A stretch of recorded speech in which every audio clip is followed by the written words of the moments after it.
The NFL stands for not for long. Set, Sharga and Armstead. Roll out, Walker still running out. Looks to the left, wide open, Thompson touchdown. Colin Thompson with the touchdown.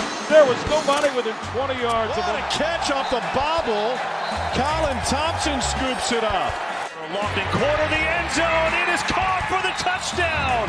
The first NFL touch for Colin Thompson is a score.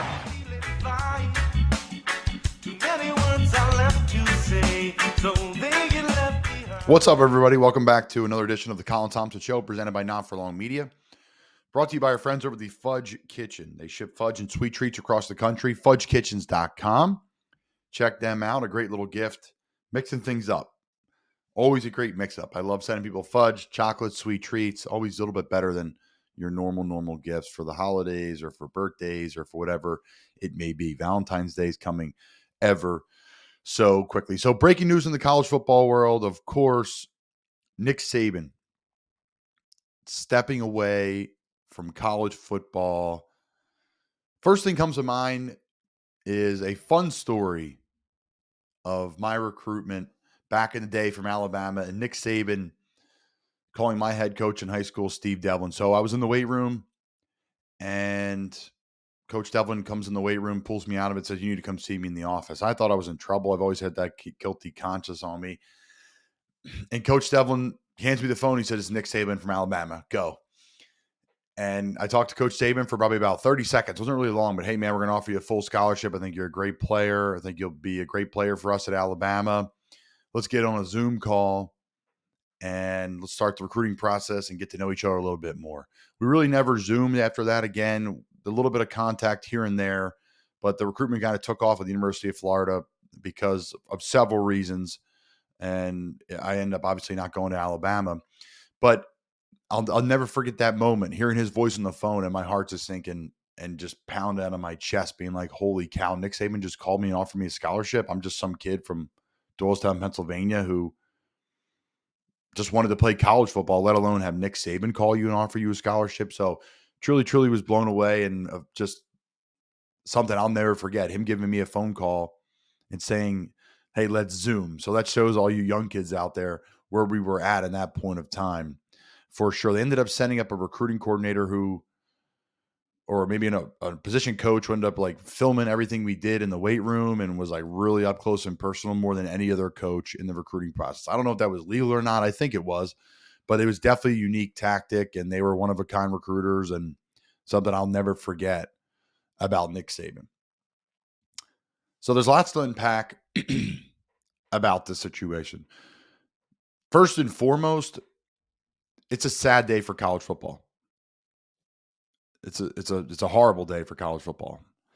The GOAT, the leader, the legend, the villain to some, the driver of what the SEC has now become between LSU and Alabama is gone.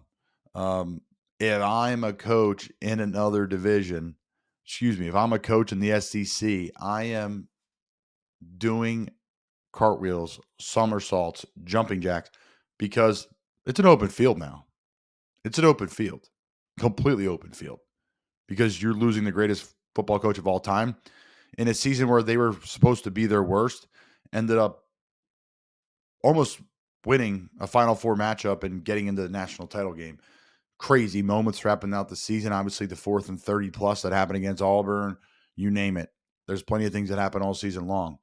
But people say this is his best coaching effort yet, what he was able to do his last year at Alabama, and I agree. It was an unbelievable ride. I have family members that are huge Bama fans. Obviously, like I said, I got recruited by him, so I've always been a fan of him, and I'm a huge fan of winners. I'm not the guy that gets bored with the same people winning. To me, it gets cooler and more impressive. I don't know what it is. I guess I've been on a lot of losing teams, and I've been on some winning teams too, but man, it is hard to win. It is hard to win consistently year after year after year, decade after decade. And what Alabama has done, what the Patriots did, what I wanted the Tampa Bay Lightning to do in a three-peat, like these teams that continue to win at a high level, it's just unbelievable, because you got a million things pulling at you to fail. But more importantly, how hard it is continues to succeed in the college football landscape, where so many different people are being ushered in and out of your program: coaches, players, staff members, academic issues, recruiting stuff, NIL. So it's a sad day for college football, first and foremost. What's next for Alabama? Great question. First off, they need to find someone to replace Nick Saban. How do I phrase this? With everything off the field. What Nick Saban has done off the field for Alabama is unbelievable. Their enrollment, the boosters, the NIL, what the school has become on a national landscape. They have tons of out-of-state students now. So it's an investment by the school when you hire these head coaches. They're the number one marketing tool for schools. What is Alabama going to do? Are they going for an older coach, a newer coach? If I'm one of these coaches in the SEC or the Big Ten that may want to jump there or may have an opportunity there, well, maybe pause, because where you're at may be better, and you may have a chance to actually now beat Alabama, where before you had way less of a chance. So some popular names that are going to come up: Lane Kiffin, Dabo Sweeney, Dan Lanning at Oregon, Mike Norvell at Florida State. Some names that could come up that who knows which way they're going to go. Obviously, Deion Sanders, Chip Kelly, Matt Rule, Will Muschamp's, I think, is a unique one, who coached under Saban. He's been the DC at Georgia. He was the head coach at Florida, recruited me and played for Will. Love Will. And he was the head coach of South Carolina. So has head coaching experience, coordinator experience. Such an interesting one there. And then some NFL names that could come up. Who knows? I mean, I don't know why you go to the NFL bound to college football now with NIL and transfer portal, but Mike Vrabel. I think Joe Brady's a name to keep an eye on, a guy who was at LSU and won a national title. He coached at Penn State, played at William & Mary. Really interesting pick there, where Joe was having a lot of success in Buffalo, had success in Carolina. Todd Monken, the new OC with the Ravens. D'Amico Ryans, I think it's far-fetched. Why would you leave potentially being the head coach of the year in the NFL to go back to your alma mater where you were a great, great player in Alabama? But I don't think he leaves. Bill Belichick, I put on my list here, but there's no shot with that for sure. So, I think there's a million reasons why he retired, and I'm sure there's more personal reasons than not. And maybe he gets into them and maybe he doesn't. He is very outward on media and he talks a lot. He's on McAfee show. He's on a bunch of different shows. But at the end of the day, we all know why. He's talked about it forever. The system's broken. Transfer portal, NIL, the media craziness more now than ever. Before you could grind and you could put effort in and you could win in recruiting. But now you could grind and put effort in and still absolutely lose in recruiting because you can't match the dollar amount of somebody else, or there's now agents involved, or there's just so many different parties pulling and plucking at you instead of just doing what you've always done. And he's adapted, obviously, more than any other coach in college football, adapt or die. And he's never died in college football, at least in the last 20 plus years, because they were old school offensive power eye, play defensive team. Now they're playing in the gun and are just absolutely dominant, of course, this year with winning a bunch of football games and getting to the Final Four, right? He's changed his personality, it seems. He's always been great with the media, but now with recruiting and how you got to change and recruit players differently and coach players differently now more than they was even 5-10 years ago. So people will say, oh, Nick Saban's old school and all this stuff. Well, you're not old school at 72 years old and still recruiting the type of players and the talent that you're getting. You need to be able to relate to players. So Nick Saban always was that, will be that. And something to keep an eye on is what Kirk Herbstreit's saying. Kirk Herbstreit, I found out, has got a lot of say in college football. Obviously, you see him in media, you see him calling college football games, NFL games, but Kirk's a real deal now. Obviously, we all know how successful he is in media, but what he says, people that he talks about, different movements, Kirk usually has his finger on the pulse with that stuff. He's got a lot of insider knowledge, obviously, and a lot of people trust and respect him. So sad day, really, really, really sad day for college football and really sports in general. One of the GOATs is walking away. Really crazy stuff. Pete Carroll today as well, another GOAT in this industry, this football sports industry. Mike Vrabel yesterday, just craziness there too.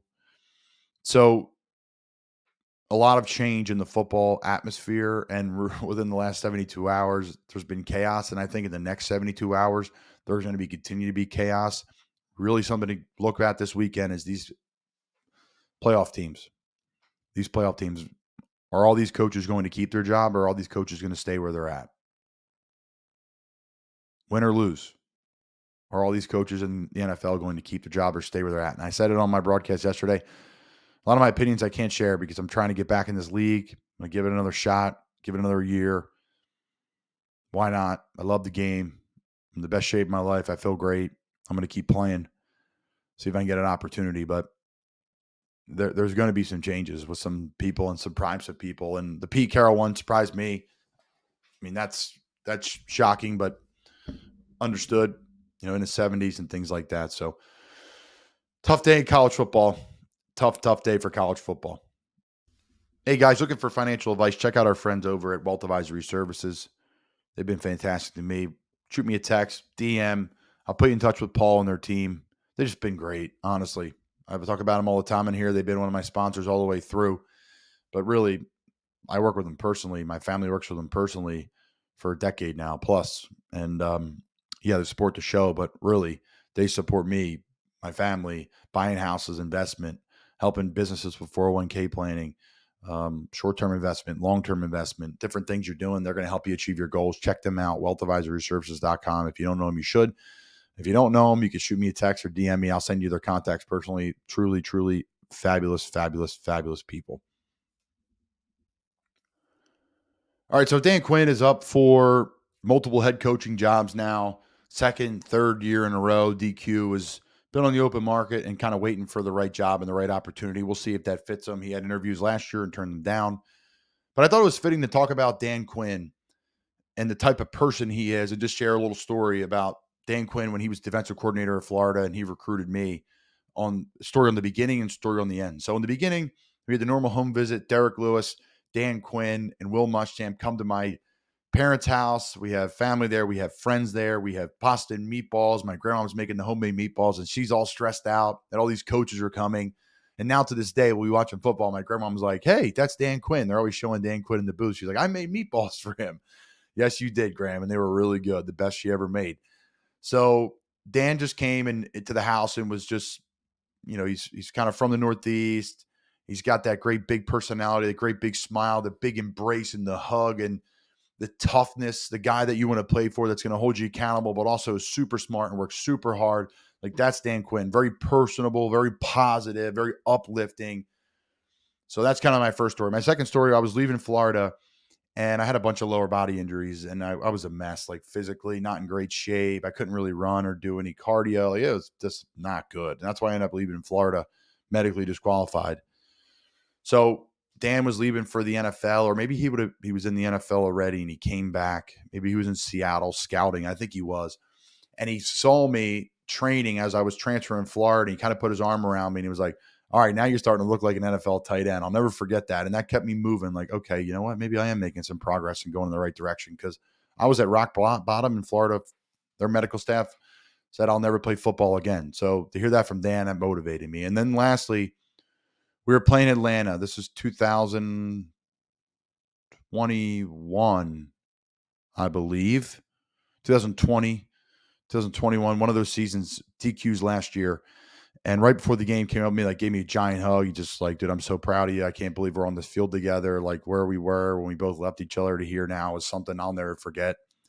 And just gave me a huge hug. And then I hugged him right after the game and told him I loved him. He told me he loved me. And again, we were real close in the recruiting process. And one was the main reasons why I went to the University of Florida, a decision that changed my life for the good forever.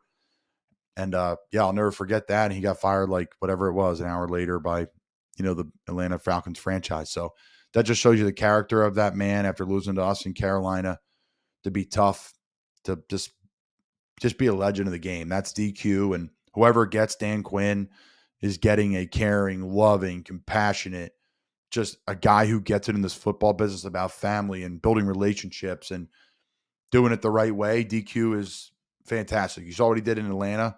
They made it to the mountaintop, and then, things didn't go the way they went. But man, oh man, DQ, whoever gets them, you're really blessed to have that type of person in your building as a head coach. I'm going to talk about another candidate now that's up for jobs, and that's Steve Wilks. Steve Wilks, to me, is the perfect person for the Carolina Panthers jobs. I don't know if he's interviewing for the job or not. He interviewed for the job last year. He was the interim head coach for the Panthers last year. Chris Tabor he interviewed for the job. I've already talked about Taves on this broadcast, how much I love him, but Steve Wilks is the perfect person for the Carolina Panthers head coaching job. He's from Carolina. He's had 2 separate stints in Carolina, a coach on the Super Bowl run team with Cam Newton and Luke Kuechly and all those great players, Greg Olsen, Jonathan Stewart, you name it. They had some studs.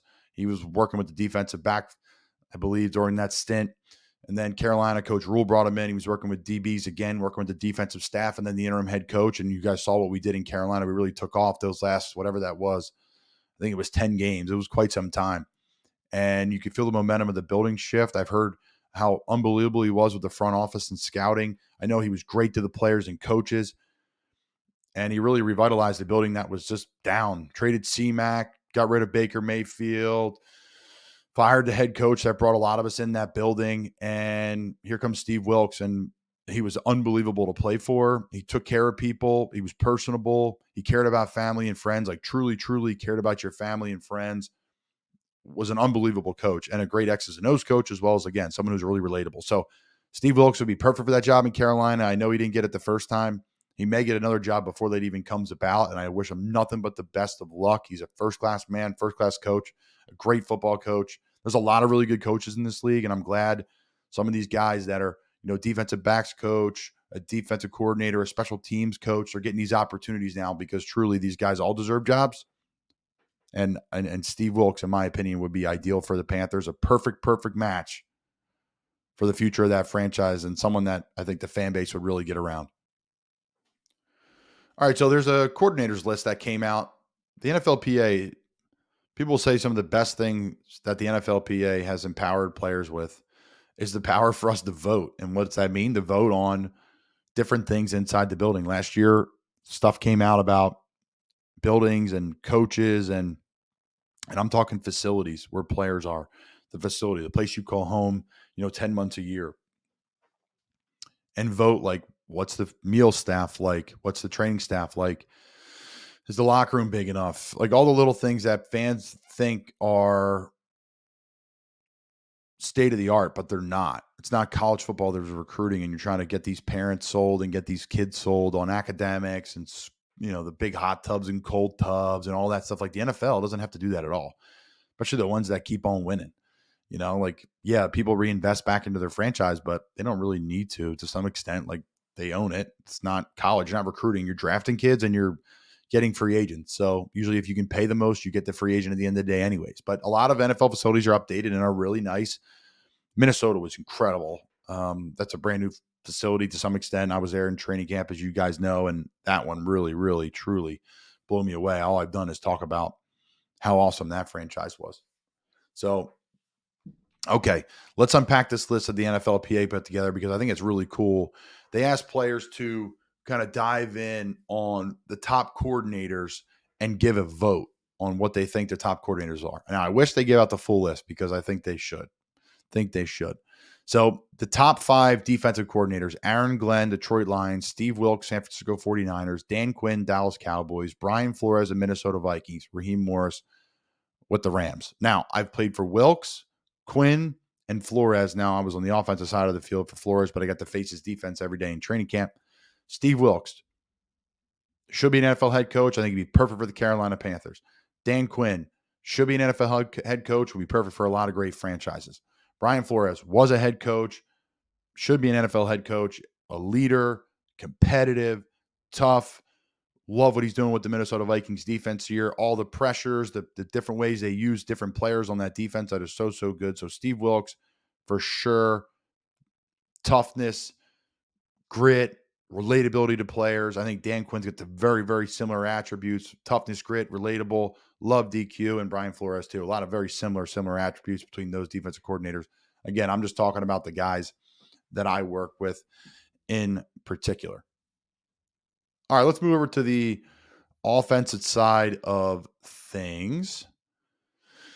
Top 5 offensive coordinators: Frank Smith, Miami Dolphins; Thomas Brown, Carolina Panthers; Brian Schottenheimer, Dallas Cowboys; Brian Callahan, Cincinnati Bengals; Kellen Moore, LA Chargers. All right, so I played for one person on the list, and that's Frank Smith, the Miami Dolphins. Frank Smith voted the #1 offensive coordinator in the NFL. First off, he may not be the exact play caller for the Miami Dolphins, but I know he's got his fingerprints all over it, especially the run game. This is a guy who's a tight end coach, offensive line coach. He's like a gritty, tough guy, but also super fun and personable and relatable. Frank Smith's a great, great NFL candidate. Will be a great head coach. Super humble. Check out some of his press conferences. Like a guy who was just working his way up from Division III football to now being one of the top offensive coordinators in the NFL and getting a bunch of opportunities to be an NFL head coach, which is awesome. And it brings a smile on my face because Frank's one of the best people you're going to meet. Truly, genuinely cares about his players. He was my tight end coach with the Bears in 2017 for 8 weeks on the practice squad before John Fox's staff got let go and Frank moved on, and has been really a rocket ship ever since that moment. So Frank's great. I wish Frank nothing but the best, and I'm sure he'll be a head coach in the NFL sometime very soon. All right, so the top 5 special teams coordinators. This one tugs on the heartstrings for me for sure. John Fossil, Dallas Cowboys, notoriously known for all the fakes and all the things he did with Johnny Hecker out with the Rams. Chris Tabor, Carolina Panthers. Matt Daniels, Minnesota Vikings. Dave Fitt, Detroit Lions. And Darren Rizzi, New Orleans Saints. So I played for Chris Tabor with the Panthers. Obviously, I've talked about him on here before. I think he's a fantastic candidate, and I think all these guys should be up for an NFL head coaching job. Special teams coaches know the rosters more than any other coach on the staff. They truly work with every player and try to find, if not knowledge from a player, they're going to find a way for that player to help them on special teams because you don't have a lot of players to work with. So Chris Tabor, absolute legend, huge personality, fun to play for, but also tough and has the old school and will get after you a little bit in a good way because he's a great teacher, mentor, and he holds guys accountable. It has a blast too, like the perfect blend of like what you'd want in a coach. Chris Tabor's it. Matt Daniels, Minnesota Vikings.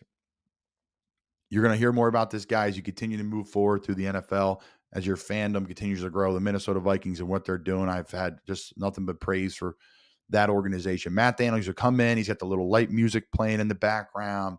He's got engagement with the room. There's different ways we break it down, different chants, different cheers, different engagement. Guys are picking music. But at the end of the day, it's all about ball, all about getting people comfortable with each other, comfortable with the coaches, willing to take coaching. That's what Matt Daniel does in Minnesota. He's a fantastic coach, and it's really cool to see him get the recognition on the list voted by the players. Darren Rizzi, New Orleans Saints. This guy's a legend in this league. Guys have talked about him forever. Every coach talks about him in Miami, there in New Orleans. New Orleans special teams is always one of the best in the league. Really good returners, guys that can block kicks. So I just wanted to go through the list because I feel like it was in my wheelhouse a little bit to talk through these coordinators and people that I played with and bring some more insight into what's to come. So the NFLPA also put out a all-pro first team. Players Association got the vote. So players could not vote for themselves or for their own team. Only active NFL players were eligible to vote. Each player can only vote once. If a player missed 5 or more games as of week 15 of the season, they were ineligible for a spot on the team. Players voted for the position group they play in and line up against on the field. For example, centers could vote for the best center, the best nose tackle, the best interior defensive lineman, the best off-the-ball linebacker in the league. For special teams or corner or core teamers category, various players, leaders from each locker room nominated their 2 spot players for that ballot. So the obvious ones here, Lamar, Christian, Kyle Juszczyk at fullback, CeeDee Lamb, tight end Travis Kelce, Trent Williams, Batonio and Tyler Smith tied, Jason Kelce, Zach Barn, Lane Johnson. The only one I have an issue with on this entire list, and I think he's one of the greatest, if not one of the best tight ends of all time, is Travis Kelce. Travis Kelce this year still had a great year in Kansas City. Don't let all the drama get in your way. He always has some drops here and there. He always has some fumbles here and there. He's a freestyle, loosey-goosey, creative player, and those players sometimes drop passes and have fumbles and aren't looking quote-unquote clean as crisp as a George Kittle, who I think should have been the first team All-Pro voted by the players. George Kittle, to me, is the best tight in the NFL, complete all-around dominance, blocking, pass protection, screen game, route running. He lines up outside by himself and can beat people one-on-one. He can line up in line, make it look like he's blocking and run an over route and catch a ball and go score. George's explosiveness is just ridiculous. The things he can do in that position, being ultra physical and then ultra explosive, and then he's just a freak. I think personally, him and Gronk are the best 2 to ever do it. I mean, it's ridiculous. So I think the only thing that was wrong on this list would be Travis Kelce. Yes, he's one of the best, if not the best all time. And some years he should be on this list. But this year, I think George Kittle earned it. He's always been second fiddle to Kelce. This year, I think, and this year just particularly, he took a step above him just on this season. So super impressive and awesome by the NFLPA, allowing players to chime in and make their vote, because I think that's really, really cool. And I think that's a great way for, the players they have their voice be heard, because the media votes on all this stuff, really. And that's cool and all. But at the end of the day, like we all know, like the players are watching the tape, the players are watching the film. They're looking across and seeing who the other players that are really good in their position are, and then trying to find a way to get them involved in what they're doing in their game, because they want to get better and go about it a different way. So a lot of craziness the last couple of days in the football world. Obviously, college football came to an end. That's sad. The NFL season is really just getting started with the playoffs. That's going to be crazy. Excuse me. This coaching carousel is nuts. Like nothing I've ever seen before, with the bigger names just attached to it. Pretty crazy. And I think we're going to just, like I said, I think we're just seeing the beginning of it. There's going to be changes for these teams that are in the playoffs. This Nick Saban thing, no, this is a huge blow. I think people are just absorbing it right now and saying, man, this stinks. And, oh, man, it's a bummer. And who's going to be the replacement and all this different stuff. But at the end of the day, it's going to leave a massive hole in college football, what we know today. Nick Saban is on the Mount Rushmore. He is the only thing, really, truly, when it comes to what he's done for college football in the last 30 years. I mean, it's crazy. 25 years, whatever it was, his run between Michigan State, LSU, Alabama.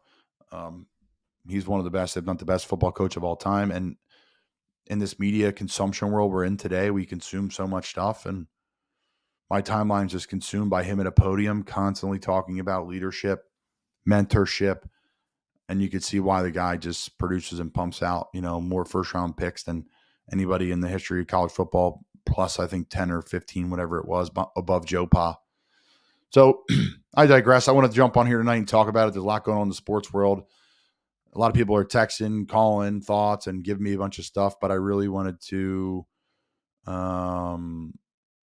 feel it out and talk about it and get some of these group texts that I've been in to kind of bring them to life and talk about a few things. So thanks for tuning in. Thanks to the Original Fudge Kitchen for your support. Thank you to Wealth Advisory Services for your support. Touch base with me, guys, with any questions, comments, or concerns. More to come with my show. I appreciate everybody tuning in and working through the technical difficulties the other night. Again, can't thank you all for your support and Not For Long Media. Check out all our shows. And I hope everyone has a great night. And I don't think college football will ever be the same.